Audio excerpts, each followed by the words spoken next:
ল'ৰাজন মাক দেউতাকৰ সতে ড্ৰয়িং ৰুমত বহিলহি।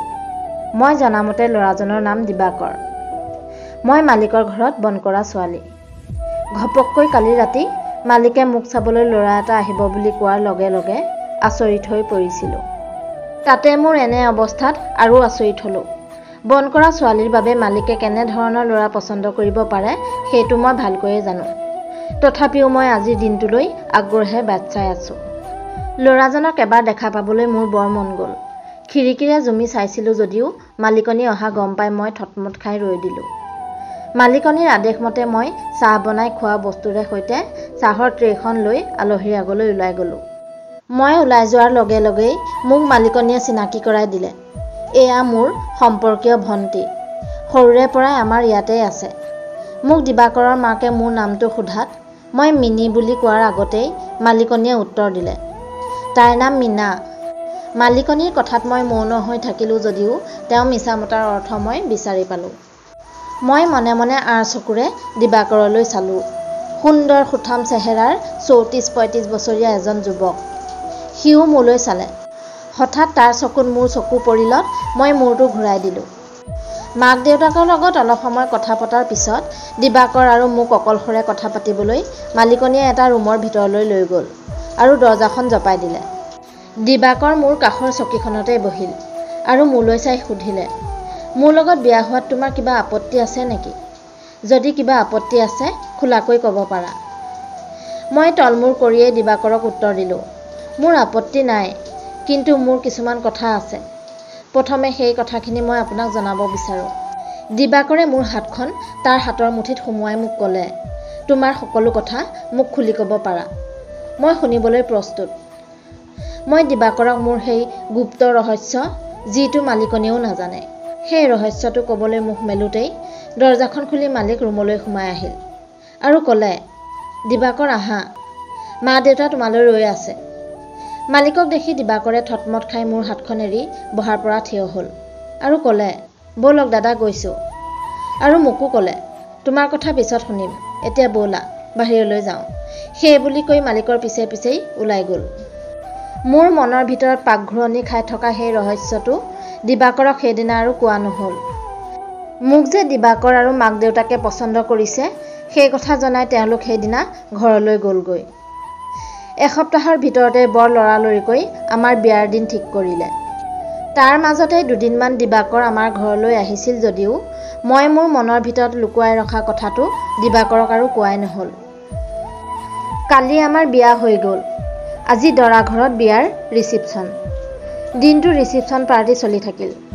তাৰ মাজতে আমাৰ খুবাখুবিৰ নিয়মবোৰো হৈ গ'ল। এতিয়া ৰিচিপশ্যনৰ সময় প্ৰায় শেষেই হ'ল। মিতিৰৰ মানুহখিনিৰ বাহিৰে আন মানুহ নায়েই। মোৰ লগত ছোৱালী থ'বলৈ অহা মানুহ মাত্ৰ মোৰ মালিকৰ ছোৱালী ৰিয়া আৰু মালিকনী বাইদেউ আছিল। তেওঁলোকো গ'লগৈ। এতিয়া মই স্বামীৰ ঘৰত অকলশৰে। আজি আমাৰ বিয়াৰ প্ৰথম নিশা। মই আজিয়েই মোৰ জীৱনৰ সেই গুপ্ত অধ্যায়টোৰ বিষয়ে দিবাকৰক খুলি ক'ব লাগিব। নহ'লে তাৰ লগত এয়া মোৰ ঘোৰ অন্যায় হ'ব। মোৰ কথাবোৰ শুনাৰ পিছত মোক দিবাকৰে কেনেকৈ বা লয় সেইটো নাজানো, কিন্তু এইবোৰ কথা পিছত কাৰোবাৰ মুখেৰে শুনিলে সি মোক কেতিয়াও ক্ষমা কৰিব নোৱাৰিব। সেইবাবে আজিয়েই ক'ব লাগিব। কথাবোৰ কেনেকৈনো আৰম্ভ কৰিম সেই কথাই মোক খুলি খুলি খাইছে। সময় 1 বাজিল। মই তেতিয়া ৰুমত। কাপোৰ কানি সলাই মই দিবাকৰৰ বাবে অপেক্ষা কৰিলোঁ। সেই দিনবোৰৰ কথা আজিও মোৰ ভালকৈ মনত আছে। মই আছিলোঁ এজনী বন কৰা ছোৱালী। মই মালিকৰ ঘৰলৈ প্ৰায় 11 বছৰমান বয়সতে আহিছিলোঁ। মই ইয়াতে ডাঙৰ দীঘল হোৱা। এদিন মই গাভৰু হ'লোঁ আৰু মালিকনীৰ অজ্ঞাতে মালিকৰ লোলুপ দৃষ্টি পৰিল মোৰ ওপৰত। তেতিয়াৰ পৰাই মালিকৰ কামনাৰ বলি হ'ব লগা হোৱা বাবে মই মনে মনে এদিন মোৰ গাঁৱৰ ঘৰলৈ পলাই গুচি গৈছিলোঁ। ঘৰলৈ গৈছিলোঁ যদিও আমাৰ ঘৰখনৰ আৰ্থিক অৱস্থাটোৰ কথা চিন্তা কৰি মায়ে মোক পুনৰ পঠাই দিছিল মালিকৰ ঘৰলৈ।